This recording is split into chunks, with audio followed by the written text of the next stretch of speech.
बोले बाबा तो इतने बोले, एक चोर चोरी करने वास्ते आया, उसको भी वरदान दे दिया। तो डोकरी कहवे थे तो घने भूल, अरे थोड़ा बोला पर मारे नरसी पर भी दिखा दियो, ये बोलने लगे, सुनने लगे। तो कुछ समय बाद ही आकाशवाणी होती है कि मैया मंदिर बाहर जा, बैठे एक साधु बैठे है, उस साधु रे पास नरसी ने लेण जानो तो तारो नरसी ठीक हो जाए। आकाशवाणी हुई तो पहले डोकरी समझ को नहीं पाई। डोकरी सोची बोलो कौन, नरसी की तरफ देखे, सोचे नरसी तो बोल को नहीं सके। पाछे थोड़ी देर बाद ठापड़ सी की एक आकाशवाणी हुई है, तो तुरंत नरसी रो हाथ पकड़ो और दौड़ी दौड़ी जावे मंदिर बाहर। जैसी मंदिर बाहर गई, अब देख रही अठे साधु कुण बैठे, नजर पड़ती है थोड़ी दूर पर एक साधु बैठे हैं। अब उस साधु पहले देख लिया है कि एक डोकरी मारी तरफ आ रही।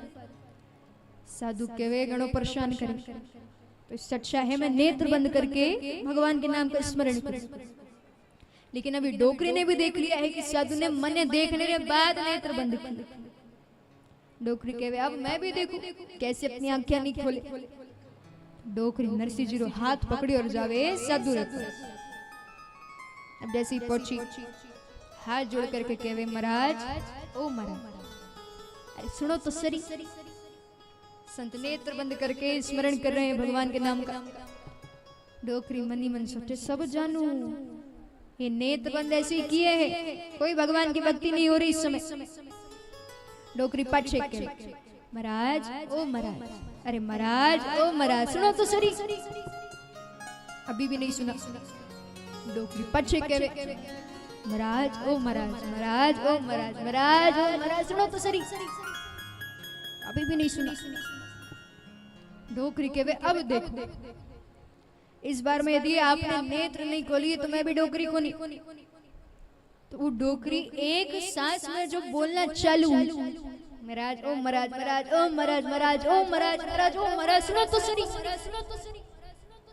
महाराज संत घबरा गए, तुरंत नेत्र खोले। कहवे डोकरी आराम से। डोकरी कहवे तो ते उठी को नहीं रिया। डोकरी कहवे माने क्षमा करजो, ते भगवान की भक्ति कर रहे पर माने आकर के विघ्न उत्पन्न करना पड़ा। डोकरी सब कुछ बताती है, आकाशवाणी हुई है, ये सब कहा है। संत ने जैसे ही सुना सारा क्रोध शांत। और देखिए महाराज, संत सरल चित जगत है।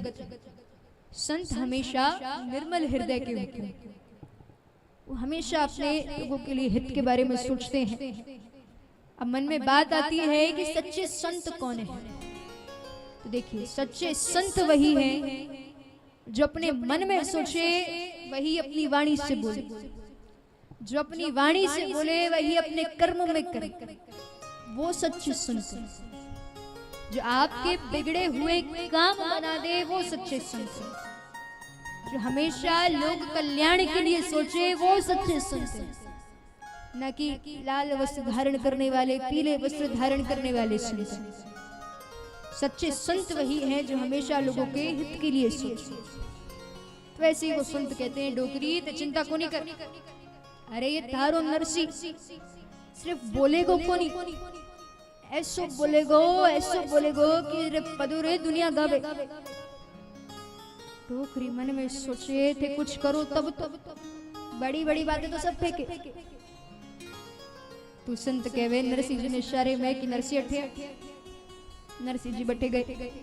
पाछे वो जो संत हैं नरसिंह जी के कान में कह रहे हैं कि बोलो बेटा राधे कृष्ण। डोकरी सोच रही है मैं इतने साधु संतों के पास गई, उन्होंने आशीर्वाद दिया, विभूति दी, तब कुछ नहीं हुआ तो अब क्या हुआ? वो भी सिर्फ एक नाम नहीं सुन। तो एक बार बोला तो नरसिंह जी नहीं सुन पाए।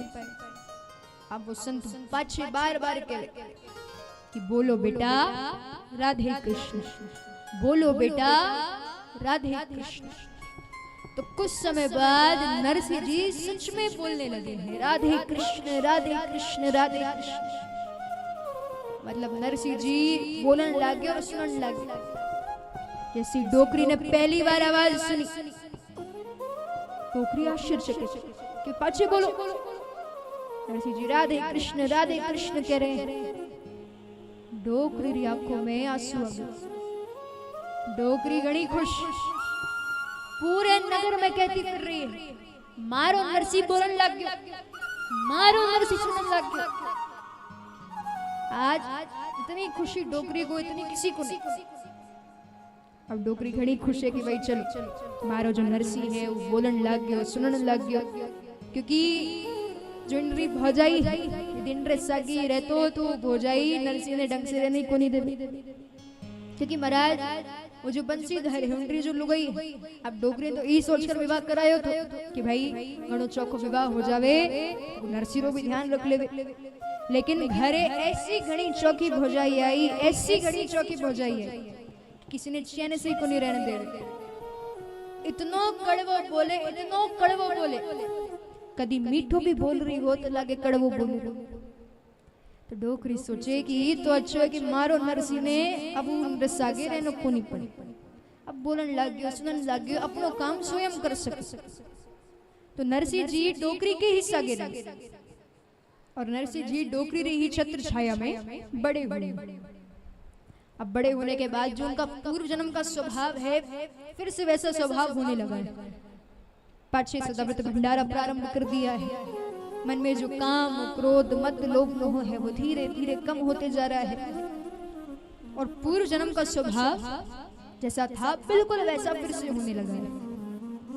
तो भक्ति बीज तो है हृदय, हम सभी के हृदय में भक्ति है, लेकिन उस हृदय में काम क्रोध मद लोभ मोह ईर्ष्या प्रतिस्पर्धा कई तरह की गंदगी भरी हुई।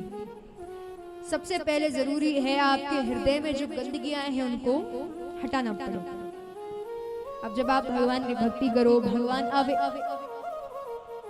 ठाकुर जी यार देखे कि थारे हिबड़े में तो वैसे पहले से घनी सारी चीजें, काम क्रोध मद लोभ मोह, तो भगवान सोचे कि अटे मारे वास्ते कोई जगह को तो भगवान वापस चले जावे।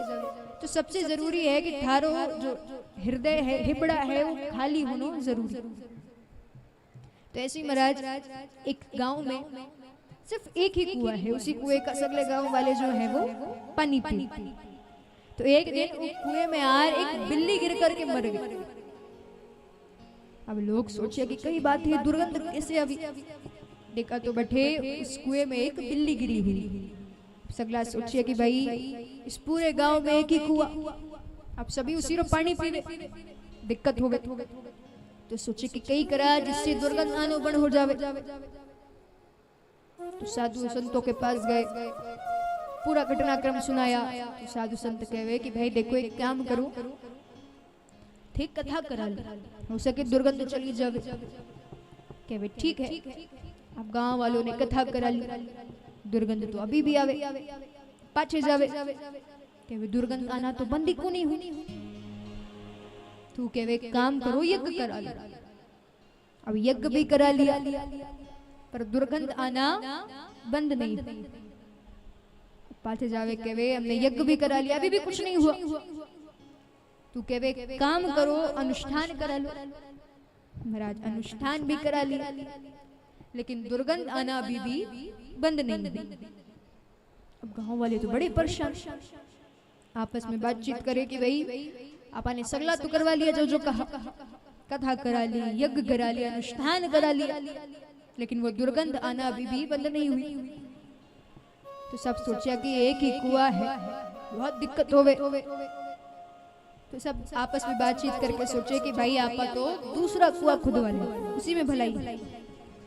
तो जब तैयारियां चल रही हैं दूसरे कुएं की, तो बटे एक संत आवे उस नगर में। जैसे एक संत आवे तो लोगों से पूछे टेकाई चल रही हो है? तो एक व्यक्ति पूरा घटनाक्रम सुनाया। तो वो संत मुस्कुरा कर कहते हैं आपने यज्ञ करा लिया, कथा करा लिया, अनुष्ठान करा लिया, इतना सब कुछ तो किया, लेकिन उस कुएं में जो बिल्ली गिर करके मरी है उसको निकाला या नहीं?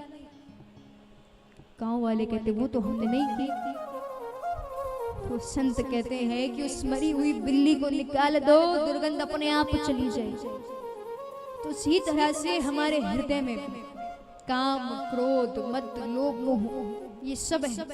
जिस दिन आपने अपने हृदय से इन सब गंदगियों को हटा दिया, उस दिन आपका मिलन भगवान से होना तय। भगवान और हमारे बीच में एक वासना का पर्दा है, एक मोह माया का पर्दा है। जिस दिन से उस पर्दे को हटा दो तो ये तय है कि जीवात्मा का मिलन परमात्मा से हो। तो कोशिश कीजिए जितने जल्दी हो सकता है उतने जल्दी आपके अंदर ये जो गंदगियां हैं आप उनको हटा सकते। तो नरसिंह जी का जो स्वभाव है वो पहले जैसा होने लगा है। और पहले के समय का तो नियम था कि छोटे में ही विवाह करवा दिया जाता था। तो ऐसे ही नरसिंह जी थोड़े बड़े हुए हैं, तब उनको मणिकबाई नामक सुंदर व सुशील कन्या के साथ विवाह करवा दिया। कुछ समय बाद उनके घरे एक पुत्र और एक पुत्री जन्म ली। पुत्रो नाम है श्यामल दास और पुत्री रो नाम है हरनंदी बाई। लेकिन घरे में सबसे छोटी होने के कारण सगला उन्हें नानी बाई कह। तो ये कारण उनको नाम नानी बाई ही पड़ गई। मतलब कोई हरनंदी बाई कह करके को नहीं पुकारे, सगला नानी बाई कहे। तो नाम नानी बाई पड़ेगी। अब नानी बाई भी थोड़ी बड़ी हो गई महाराज। नानी बाई भी उस समय के हिसाब से विवाह योग हो चुकी थी। तो नरसिंह जी सोचे अब इंटर भी विवाह करवाना पड़सी। अब देखिए जो नरसिंह जी हैं उन्होंने व्यापार खोल दिया। उस व्यापार में वो उन्नति प्राप्त करने लगे। मतलब इतनी उन्नति प्राप्त कर ली है कि वो नगर के सेठ बन बैठे। नरसिंह सेठ हो गए। चारों धाम में नरसिंह जी रे नाम री हुंडी चले। मतलब घने बड़े सेठ हैं, घनी धन संपत्ति सब कुछ। तो नानी बाई रो जो विवाह है कोई छोटे मोटे घरे तो होवे कोई, वो भी किसी बड़े घरे में होवे। तो नानी बाई रो ब्याह तय कियो जावे श्रीरंग जी रे घरे नगर अंजार। उनके पास भी घणो धन संपत्ति सगला। तो नानी बाई रे ब्याह री तैयारियां चल रही हैं। आइए देखते हैं क्या होता है। पुत्री नगर अंजार बिहाई, बड़ी बारात घूमत आई। उभय लक्षता समय लगाए, सो बस हित सकल मन भाए। तो मीठी मीठी तालियां एक साथ। राधे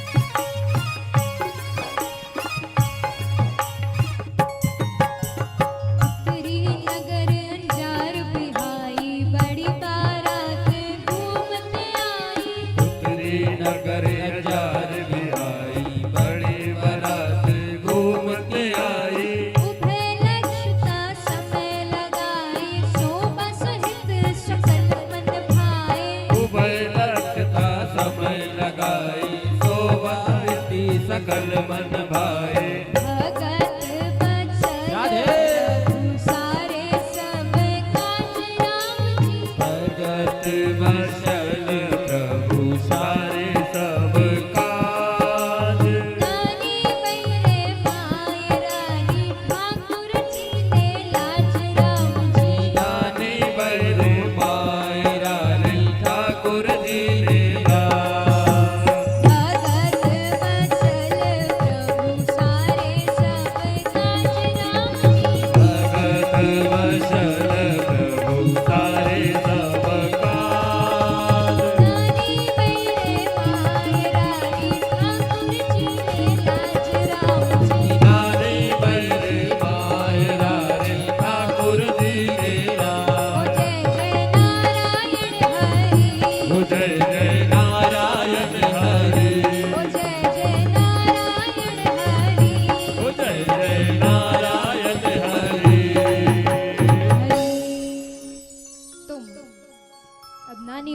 हो जावे श्रीरंग जी रे घरे नगर अंजार।